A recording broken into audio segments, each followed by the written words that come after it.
Chapter 1. Becca sat behind her desk looking over contracts for a potential new client. Blaine, her assistant, entered as he called, "Ms. Mainwaring." Looking up at him, she saw the concern on his face. Something was wrong. She demanded, "Yes, Blaine, what is it?" Blaine walked to her desk as he disclosed, "I have just received a call from home and need to make an emergency trip back. I am sorry to do this at such a busy time."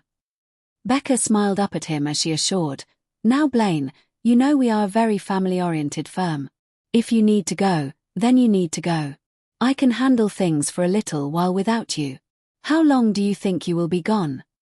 Blaine looked at her and shrugged as he admitted, "I am not sure, could be only a few days, could be a week or more. I really won't know until I get there." Becca replied, "Well, just keep me informed, so I will know how long I will have to float alone." Blaine smiled as he confirmed, "Of course, you know I will.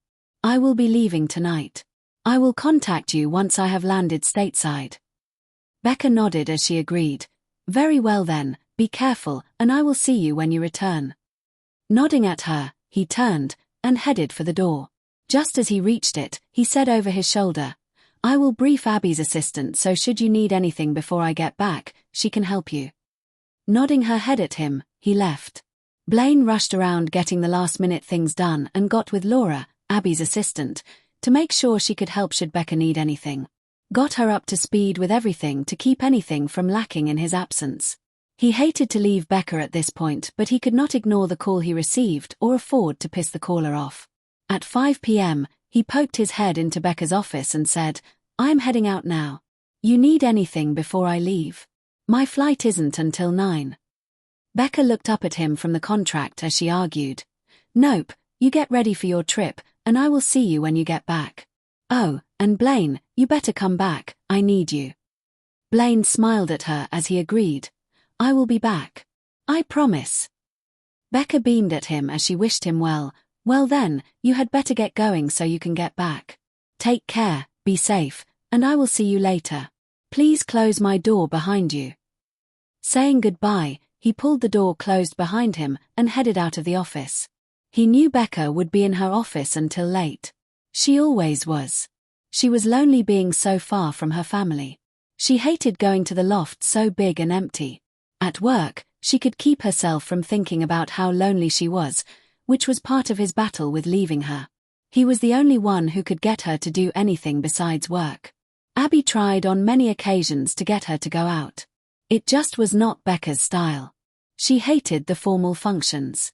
Becca always sent Abby and her husband. Even though she never met Abby's husband, it was better than her going solo. Blaine realized he had to get this trip over quickly and get back here. Becca sat and stared blankly at the contract in front of her on the desk. All the while, her mind went to thoughts about how she wished she could go home and visit her family like Blaine. But there was just too much to be done for this potential new client to stop and head home for no good reason other than suffering from homesickness. She sighed, buried herself in the text of the contract again. She had to make sure everything was on the up and up for the client.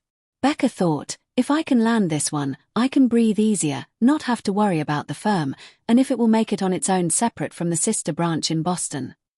She had begged her brother, Michael, to let her do this. Now she had to show him she could do it and make it work in the family's interests. Becca had been struggling for the last few months. Several clients left and went with a different firm. Every time she thought she had a new client, they would get snatched away. It was getting to her, and she was starting to feel like she had a spy in the firm. It was not going to go well if she had to call her brother. Determined she would do this on her own, she would make it work out somehow. She heard a phone ring. It startled her, then she realized it was her private line, and only the family called her on that line. She answered, "Hello." Her dad's voice came across the line as he addressed, "Becca, sweetheart." Becca smiled as she cried out, "Daddy, to what do I owe the pleasure of this call?" James, cutting the niceties, replied sharply, "Becca, you need to come home now." Becca's smile dropped, panic set in as she interrogated, "Daddy, is everyone all right? Sarah, are she and the baby all right?" James cut her off as he demanded, "Becca, I will explain everything when you get here. I don't want you worrying while you are traveling. Sarah and the baby are just fine, honey. Just get on the next flight and get home. Becca nodded her head at the phone even though she knew he could not see her. She agreed, yes, Daddy, I will be on the next flight out. I just have to finish this contract, and I will be there. Love you, Daddy, see you soon. When she completed the call with her father, she got her flight arrangements made. She then returned her focus to the contract. When Becca finished up looking over the contract, she called Abby. She knew it was early but she had to do it. Abby answered on the first ring, hello. Becca sighed as she said, Abby, I'm sorry to wake you but I have to fly home on some emergency, but I needed to let you know what is to be done while I am gone before I left. The client is expecting a call today. Abby replied, I will be there in 5 minutes, you can go over it with me then. Becca thanked her and hung up. Rubbing her face with her hands, she knew she did not have time to shower. The flight was in less than 3 hours. Damn, she wished the family plane was here because then she could take her time. This time she had to use the commercial flight to get back to the States. As promised, Abby walked through the office door within 5 minutes. Abby smiled sleepily at her as she announced, all right, let's get to it so you can get on your flight, girl. Becca smiled back at her as she acknowledged, great. Thanks for coming so quickly. I hate doing this to you so last minute. Abby held up her hand and stopped Becca as she said, hey, it is what I'm here for. We are a team even if you are the boss. Now, tell me what I need to do for the client. Becca smiled wide at her as she admired, Abby, you are the best girl. I knew I made the right choice hiring you. Becca gave the rundown on what was needed so Abby could rewrite what was notated and what to say to the client. She also told her to make sure to have a client copy and a separate one for them to sign when she met with them. She also made sure to let Abby know how important it was to get the client under contract. Abby understood and advised she would let her know as soon as everything was finalized. Abby looked at the clock as she urged, you have to go, Becca. Do you have anything packed? Becca shook her head as she responded, nah, I have stuff back in Boston so no need to pack anything. I will see you as soon as I can, for now, you are in charge. Let me know if you need anything and I can get back here within 6 hours if needed. Abby hugged her goodbye as they left the office. At the airport, Becca checked in and got her boarding pass. Sitting and waiting for the red-eye was not her idea of fun but it was a necessity at this point. She would just have to make the best of it. Happily, she knew she could go to the penthouse since no one has been living in it since her brother, Michael, bought the estate east of town. Ethan, her younger brother, and his wife, Sarah also purchased a house. Now, it was only used occasionally for clients and she was sure there were no clients visiting so she would use it to get cleaned up before she met up with her parents at the family estate. She boarded the flight, settled into her first-class seat, and waited for takeoff. The flight attendant brought her a mimosa which she gladly drank down in the hopes it would help her sleep on the flight. The flight finally took off around 6 a.m., which meant she would be back in Boston around 6 a.m. and at the penthouse no later than 7:30 to get cleaned up and a couple of hours of sleep before she caught up with her parents and brothers. The flight was smooth. Unfortunately, she could not sleep. Her mind was on overload. Heading home made her think about how she had not found her mate and wondered when or if she ever would. She was happy for her brother, Ethan, and her college friend, Sarah. It was through her they met. Sarah had been her college roommate. Ethan was a few years behind them but he chose to attend Yale instead of Harvard, which is where the rest of them had gone. She laughed to herself. He always had to be different. When he graduated, he and Sarah got married. Both went to work in the Boston office. She wanted Sarah to come with her to London but since Ethan was going to be working with Michael and was second in the pack, Sarah was not able to go with her. As she sat looking out the window of the plane, she thought about how much she loved Boston. It was home and missed everyone. She loved London too, it just was not home. She would talk to Michael and Ethan when she got home about putting someone else in her position. She was not going to find her mate there, or she would have already found him. By the time the plane landed, her mind was made up, she was going to move back home. She disembarked minutes after the doors opened. Since no one knew when she was coming in, there was no car to pick her up. She looked around and spotted the car rentals. She hated taxis, they always smelled in her opinion, so it was a rental. She would have one of the drivers return it once she got to the family estate. When Becca entered the building, she smiled, and asked the security guard not to tell her brothers she was here. He smiled and winked at her as he agreed, "Of course, miss, I won't tell them." Leaning over the desk, she kissed the old man on the cheek as she said, "You're the best." She jumped on the elevator, entered her key, and pushed the button for the penthouse. As she entered the apartment, let out a sigh of relief. She was home, and it felt so great. She headed straight to the bathroom attached to her bedroom. God, she needed a hot shower to wash away the previous day. She turned on the water, stripped down while the water started to steam up the room. Becca placed her hand under the tap to test the water and found it just a bit too hot, adjusted the temperature, tested again, and it was perfect. She climbed in and closed the curtain. Becca let the warm water run over her head with her eyes closed, wetting her hair. She ran her hands up her face and over her head to get the water out of her face. The water flowed over her, soothing the aching in her muscles from lack of sleep. She did not hear him come in, but once her head was no longer under the water, she could hear a male voice yelling and calling out the name Charlie. Before she could answer, the shower curtain flew back and froze when she found herself face to face with the most handsome man she had ever seen. He scanned her from head to toe, then back up again. Startled but recovered quickly, she yelled, "Get out!" He glanced back at her face as he stammered, I'm sorry, I thought you were." She cut him off and yelled again, "I said get out, now."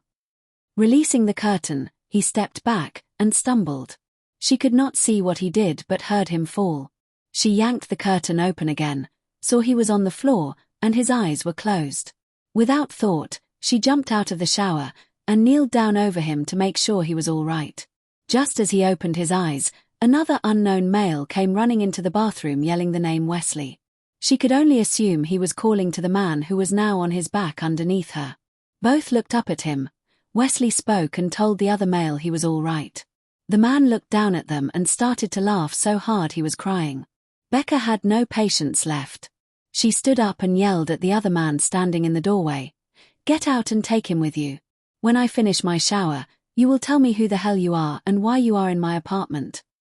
She watched as the younger one bent down to help the other one up. Becca decided to help, stood on the other side, and assisted in leading him to the bed to sit down. By the time they made it to the bed, Becca had turned to head back into the bathroom, when they heard a female voice yell from the front door. The younger male answered the voice, telling her they were in the room. The woman came to the doorway and looked graciously relieved. Becca did not understand and let it go. Then Becca heard Michael's voice calling a name she did not recognize. The woman at the door called over her shoulder, she was fine, and they were in the bedroom. Michael came to the door, looked straight at her as he expressed, "Hey, Becca. Welcome home." Huffing at him, she spat, "Nice welcome home. Who are these men and why are they in our apartment and this one in my room?" Michael examined the woman standing next to him, then looked back at Becca and Wesley as he instructed, "If you two don't mind getting some clothes on and meeting us in the living room, I will explain everything." She huffed again only because she had forgotten she was completely naked, as was the other man she assumed was Wesley. In all the rush of things, she had not thought to grab a towel. The gorgeous man who had interrupted her shower and yelled at her was naked also, which she had not noticed until now. He was delightfully yummy looking. When she touched him, she felt something she never felt before. Looking back at her brother as Wesley moved off the bed to grab his pants, she saw her brother put his hand over the woman's eyes like she was a child. Becca giggled to herself as she said, "I will get my clothes on and meet you out there." They all left the room but her. She turned back before walking into the bathroom, took one last look at Wesley as he slid on his jeans. She took in the full view of his ass as his jeans slid over and rested at his hips. Becca thought to herself, I would love to take a bite out of that ass." Turning back just before she ran into the door jamb, she closed the door and got dressed. As she entered the living room, everyone stopped talking all at once. Becca looked straight at her brother as she waited for him to fill her in. She flopped down on the chair opposite of him and the other woman.